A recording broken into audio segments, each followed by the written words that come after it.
waa'ee waraanaatti daddafee kan na seensise dirqama Oromiyaan san keessa jirti. Dirqama ammoo Oromiyaan ibidda keessa jirti. Dirqama Oromiyaan ibidda keessa jirti waan taateef ibiddaan qofa falli Oromoo furamaaf. Hiriirri siin jedhee jira jalqaba keessatti sii tuqe. Hiriirri bahe kun gonkuma guyyaa lamaaf sadi yoo kan deemee deebu taate Oromoo isa kana jala muree haa beeku Oromoon. Ammoo akka bahame kanaan uf duuba deebii hin qabu. Kanaaniyyuu waraana bilisummaa Oromooti walitti hidhatee gara danda'e hundaan hamma takka Oromoon argamu amma takka Oromoon lafa kanarraa dhabamuutti itti deemuu qaba.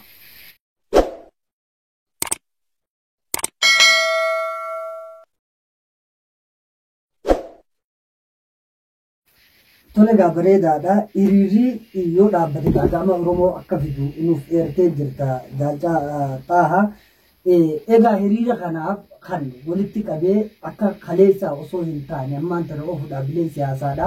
Akkuma tu nu kaafte KFO's ABO'dha. Kanaan addatti Oromoo dhaabbilee siyaasaadha akka qabu tasa hin jiru jettee jala saraartee nuuf kaaftee jirti.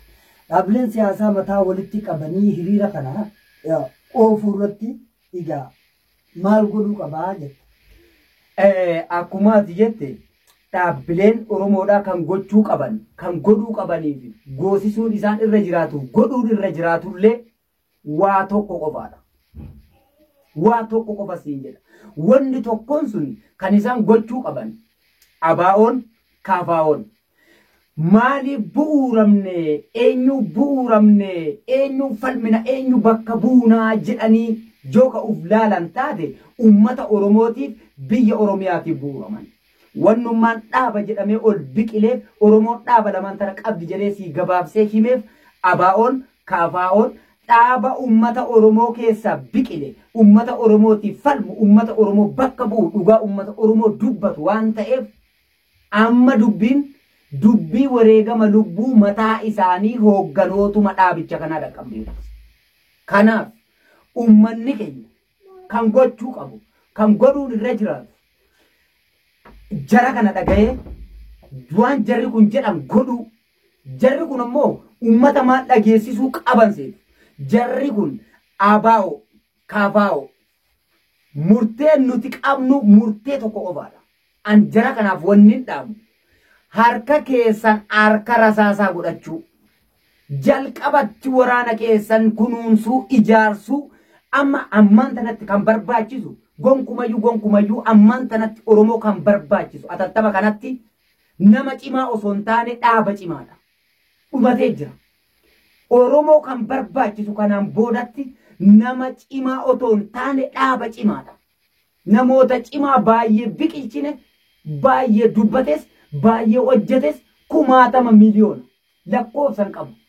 Cinaan du'e, cinaan dhabame, cinaan caccabe, cinaan miilli cite, cinaan lubbuudhaan arra sadarkaa wareegama lubbuu keessatti ol guuramee jira mana ilaalchi. Amma nama cimaa osoo hin taane kan Oromoon feetu kan biyya Oromiyaatuun barbaachisu dhaaba cimaadha. ABO'f KFO kanan dhaaman qeerroo bilisummaa Oromoo kan jedhanii yaaman lallaban kun qeerroo bilisummaa qawwee ta'uu qaba. Bilisummaan isaa waaman sun harka duwwaa qeerroon kun waa tokko fiduu hin danda'u. Garuu akkatti fiduu qaba. Waraanni isaa yoo cinaa dhaabbate ummanni Oromoodhaa kun kutaan 11 takka ta'ee yoo ka'e takka ta'ee yoo falme takka ta'ee yoo du'e joka Oromiyaatu argama joka ummata Oromoo lafa isaa saniif falmutu lafa sanarraa dhabama. Kanaaf dhaabbileen kun gadi fageenyaan ufta'insaan bu'uuraan ilaalchaan siyaasaan diinagdeen waan fedhe haa ta'u karaa kamiiniyyuu kan gochuun irra jiraatu mootummaa quba miilaa irraa aga rifeensa mataatti hidhate ajjeesee si bulcha jedhe hidhee si sodaachisa jedhe uleedhaan manatti ol si deebisa jedhe kan mataa jalaa ol qabachuu dandeessuun rasaasa qawwee kilaashii abbaa 30 qofa yoo ta'e yoo beekeedha dhaabbileen kun lamaan.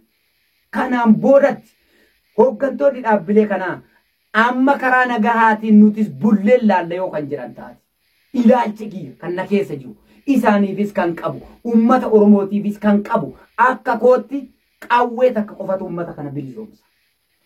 Bilisummaa dhugaadhaa kan isa gonfachiisu ummata Oromoo qawwee qofatti yoo amanedha. dhaaba isaa kanatu in amanu Oromoo itti amani Oromoo hadheeffadhu itti amani dhugaan ni hadhoofti itti galliqimsi eenyullee yoo taate eenyumaaniif anaa firri kiyya obboleessi kiyya obboleettiin kiyya haati kiyya abbaan kiyya nama dhugaa saba isaatiif dhugaa jirtu dubbatee du'e qofaadha fira biraan qabuun firri kiyya isaadha kanaaf waraanni keenya akka ajaja dhaabaatti yoo deeman ummanni keenya akka ajaja waraanaatti yoo deeman ummanni kun waan waraanni kun godhe yoo waliin godhe waan waraanni kun goosise yoo godhe waan ummanni kun jedhe waraanni kun yoo godhe Oromoo yoo rabbi taate malee namni lafarratti sii gadi qabu hin jiru kanaaf dhaabbileen Oromoodhaa lameen jirtu tanaadha lameen jirtu tun sadarkaa wareegama lubbuu bira dabartee dhabamuu gubbaa geenyeera amma dhaabbileen KFO ABO qawwee takkatti qeerroo bilisummaa Oromoo kan jedhanii yaaman sun qeerroo bilisummaa qawweeti malee qeerroo bilisummaa Oromooti miti isaanin jedhan tole bareedaadha gaafii bareedaa yaada bareedaadha kaaftee bareedaadha yaadni keetii qeerroon bilisummaa Oromoo amma inni hiriira bahee mootummaa kana karaa nagaatiin raasa deemaa jiru kun qeerroo bilisummaa Oromoo qofa osoo hin taane qeerroo qawwee bilisummaa Oromoo ba'attee diina facciftu ta'uu qabdi jettee kun dhaamsa gaariidha ergaa gaariidha qaba egaa kanaas akka asumaan hubatan Oromoonis waan kana jabeessee akka irratti hirmaatu qabsoo yeroo dhaaba jennu dhaaba qofa osoo hin taane ummata kanaatu dhaaba ka dhaaba kana gabbisuus ummanni keenya waan dhabeef waan barbaadu beekee dhaaba isaa gabbisee dhaaba isaatii fi isa jalatti masakamee dhaaba isaa waliin akka fuulduratti ceesisu nutis asumaan gama kayyaanis dhaammadha egaa ammallee kan nuuf hafe yoo jiraate gama ilmaan Oromoodha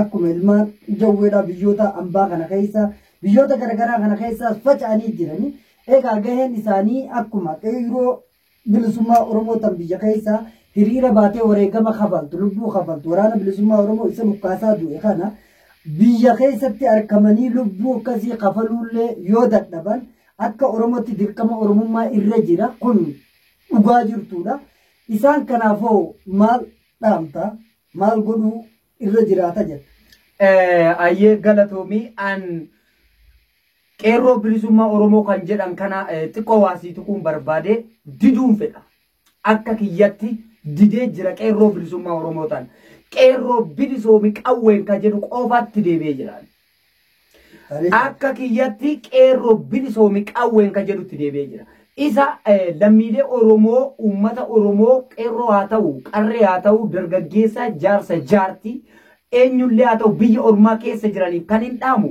waa lama qofa harkaa qabu silaa'u namni biyya ormaa keessa jiru waa lama qofa harkaa qaba takka beekumsaan dhiibbaa gochuudha biyya ormaa sana keessa jirutti gama hiriiraatiin ta'ee sagaleedhaan beekumsa hanga qabu sanaan ammoo dhiibbaa gochuudha mootummaa abbaa irree faashintii duraanii kanarratti lammaffaan ammoo gargaarsa dinagdeeti dinagdeen kun eenyu gargaarama kadu'e awwaaluudha miti ammaan boodatti Oromoon kadu'e awwaalin jedhuun ijoon akka kiyyatti isa du'e san irraan tankaarfadhu isa nama kee ajjeese san ajjeesin jedha akka kiyyatti kan gochuu qabu warri biyya ormaa keessa jiru biyya addunyaa kanarra Oromoo faca'ee jira warri facaatan takka sagaleedha takka dinagdeedha dinagdeen isaan godhan waraana qawwee akka bitatu taasisuudha gaheen Oromoo biyya ormaa keessatti tanuma lameenidha isinii tolu sagalee ta'a toluu dhabu ammoo dinagdeedhaan waraana keessanitti qawwee hidha qeerroo bilisummaa Oromoo ka jettan sanuu